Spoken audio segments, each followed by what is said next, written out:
Hi kids, this is teacher Vidya. My aim is to make you all to give reasons why people live together in a community. Let us learn keywords. Community, a group of people living in one place such as a neighborhood. Interdependence, when each person is dependent on the other. Who makes breakfast for you all? Where does your milk and bread come from? How are these people helping you and others in the community? How do you help them?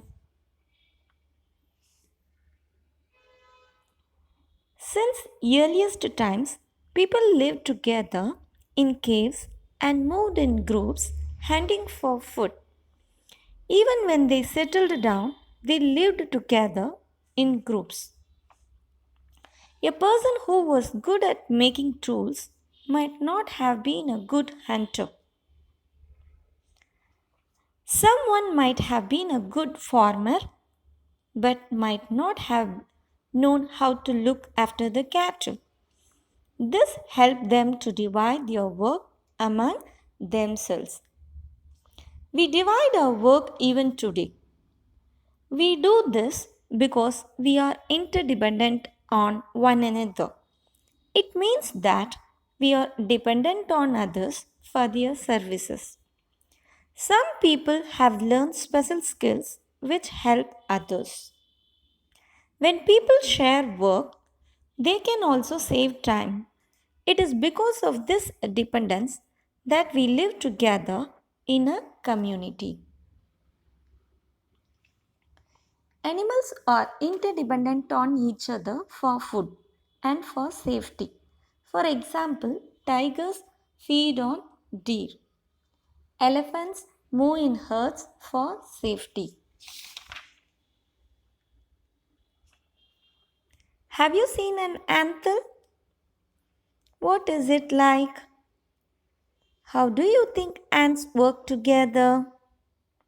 Today we will learn why ant colonies are a great example of living together in a community. Ants have a proper division of roles and responsibilities among them. The duty of the worker is to hunt for food, the soldier guards the colony, and the queen ant lays eggs.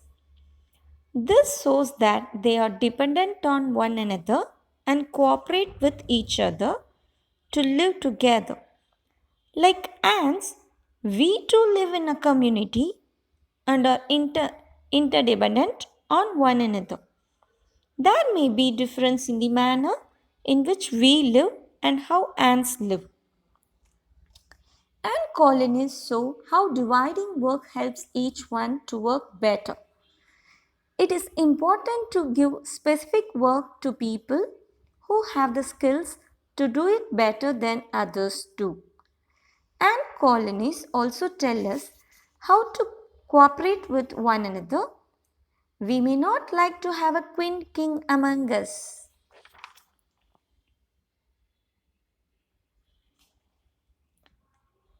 There are different jobs: pilot, teacher, doctor, garbage cleaner, shopkeeper, gardener, engineer, milkman, farmer, singer, actor, scientist, architect, sweeper.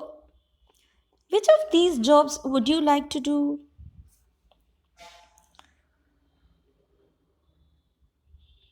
We will find out about some jobs that people do not normally take up the by people.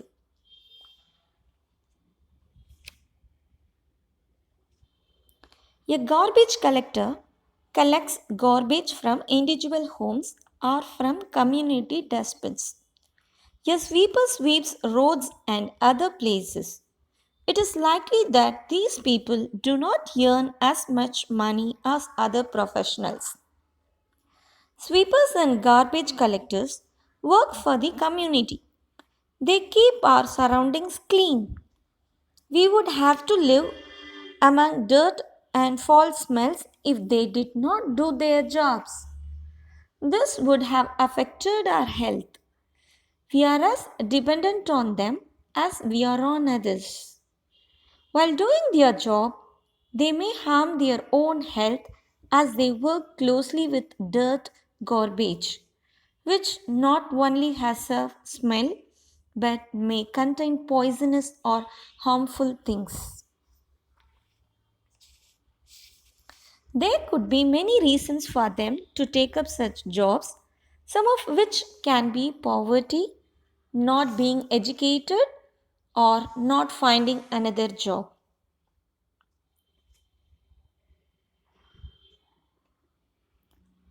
Today we will learn using the story of Mahatma Gandhi why we need to respect all jobs. Gandhiji did not distinguish between clean work and dirty work.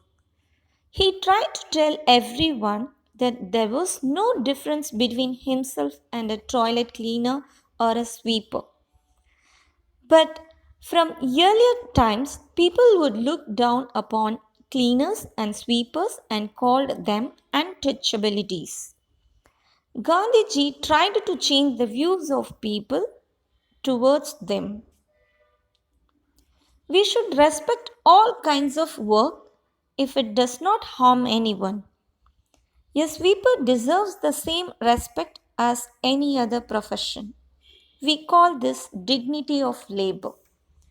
When we look down upon people or occupations, we create divisions among people. Some people are treated with more respect than others and enjoy more benefits than others. Thank you so much, dears.